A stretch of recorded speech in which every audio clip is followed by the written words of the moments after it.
9 రూపాలలో కాలరాత్రి అతి ఉగ్రశక్తి కలిగిన దేవి.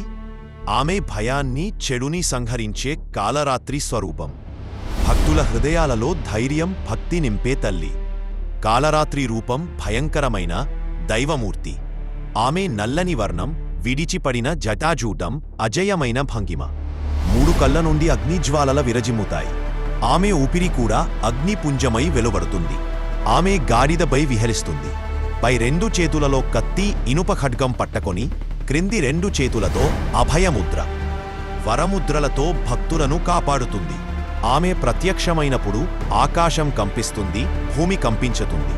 దుష్టులు, రాక్షసులు భయంతో వణుకుతారు.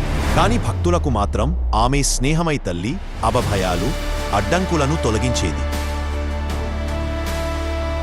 భయంకరమైన యుద్ధాల్లో కాలరాత్రి అశుభశక్తులను సంహరిస్తుంది. తన ఖడ్గంతో మాయమోహాలను నశింపజేస్తుంది. తన దివ్యశక్తితో అజ్ఞానము, చెడును దహిస్తుంది. ఆమె ఉగ్రరూపం వెనుక అపారమైన కరుణ దాగి ఉంటుంది. ఆమె పోరాటం కోసం కాదు, ధర్మాన్ని కాపాడటానికే. కాలరాత్రి మనకు శాశ్వత సత్యాన్ని గుర్తుచేస్తుంది. ప్రకాశం ఎప్పుడూ చీకటిపై విజయం సాధిస్తుంది. ధైర్యం ఎప్పుడూ భయాన్ని జయిస్తుంది. భక్తి ఎల్లప్పుడూ విముక్తి వైపు నడిపిస్తుంది.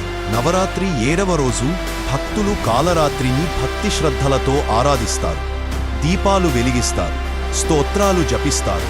తమ భయాలను ఆమె పాదాల వద్ద సమర్పిస్తారు. ఆమె వారికి బలం, జ్ఞానం, అభయాన్ని ప్రసాదిస్తుంది.